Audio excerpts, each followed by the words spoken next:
Workplace bullying as a concept is rather new. We've only been really thinking about it for the last decade. And so we often look at what's happening within school bullying area to learn. And what we find is that 1 in 5 children are being bullied at school, and 1 in 3 people are affected by bullying at work. And nothing very much has changed in the school bullying area, despite all the so-called programs. And so I think if we're going to reduce workplace bullying, we have to take it a lot more seriously.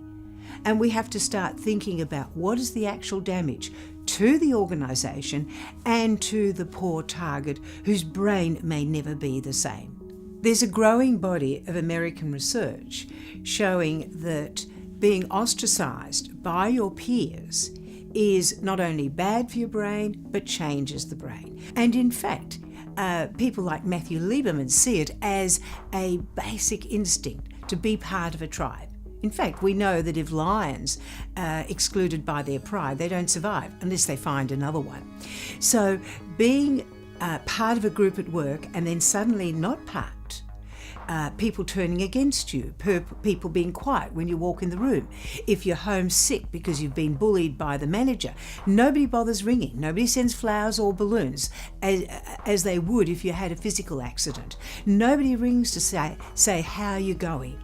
And so you feel a personal failure, you feel a professional failure, and people disintegrate under that.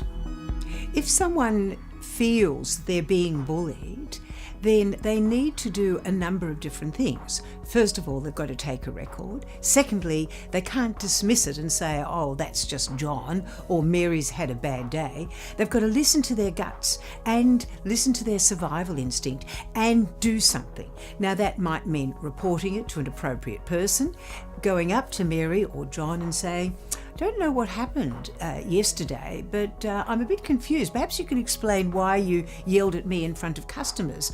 Or I don't know why you didn't include me on that email list. Have I done something wrong? In other words, take action immediately. Take a record.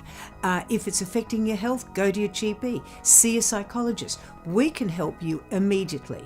If you wait too long, and you have a breakdown and you're not able to return to work, then it's a very long, slow process. I think the important thing is targets don't show your fear and anger, because then you threaten the bully. Because at the end of the day, most bullies are insecure, worried that they'll be exposed as being incompetent, and most targets, very hard-working, conscientious people who like to tick all the boxes and threaten the bullies who are feeling vulnerable. So don't show your fear, don't show your anger, be very neutral.